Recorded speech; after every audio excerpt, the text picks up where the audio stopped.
വയനാട്ടിൽ നമ്മുടെ സഹോദരങ്ങൾ കരയുന്നത് കണ്ട് നമ്മൾ പലരും കരഞ്ഞിട്ടുണ്ട്. പക്ഷെ അവരുടെയൊക്കെ കണ്ണീര് കണ്ട് ചിരിച്ച് വീഡിയോ ഇടുന്നവനെ എവിടെങ്കിലും നിങ്ങൾ കണ്ടിട്ടുണ്ടോ? ഒന്നുമില്ല കാരണം ഈ ലോകത്ത് നന്മയുള്ളവരൊക്കെ മരിച്ചു പോകുന്നു, തിന്മയുള്ളവരൊക്കെ ജീവിക്കട്ടെ.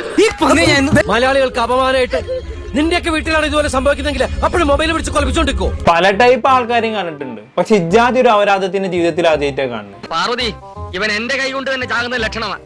നിനക്ക് പൊലകുളിയും തമാശയില്ലടാ. വല്ലാത്തൊരു മനുഷ്യൻ കേട്ടോ. ഇവനെ മനുഷ്യനെന്ന് പോലും വിശേഷിപ്പിക്കാൻ പറ്റൂല. കാരണം മനുഷ്യത്വം ഇല്ലാത്ത ആൾക്കാരെ മനുഷ്യന്മാരെന്ന് വിളിക്കാൻ പറ്റൂലല്ലോ. കഷ്ടായി പോയി, വെടിവെച്ച് കൊല്ലണം അതിനെ.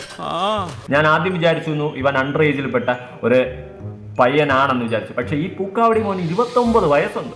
നല്ല പ്രായണ്ടല്ലേ, വല്ല പണിക്ക് പോയിക്കൂടെ? എന്നിട്ടാണ് ഇവൻ ഇതുപോലത്തെ അവൻ അച്ഛൻ ഇല്ലായ്മയുള്ള പരിപാടി അവൻ കാണിച്ചത്. എടാ, നിന്റെ അപ്പന്റെ സ്ഥാനത്ത് ഞാനായിരുന്നെങ്കിൽ നിന്നെ പണ്ടേ വെട്ടി എറിഞ്ഞ് കുടിച്ചു മൂടിയാണ്. നല്ല ബുദ്ധിയുള്ള അവന് റീച്ചിന് വേണ്ടി ചെയ്തതായിരിക്കാം ചിലപ്പോ. കടയ്ക്ക് ഒരു പബ്ലിസിറ്റി ആയിക്കോട്ടെ കരുതിട്ടാ.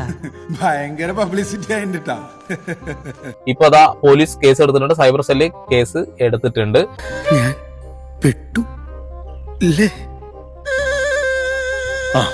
അന്നത്തെ കേസില് വിയൂര് വരെ ഒന്ന് പോകേണ്ടി വന്നു.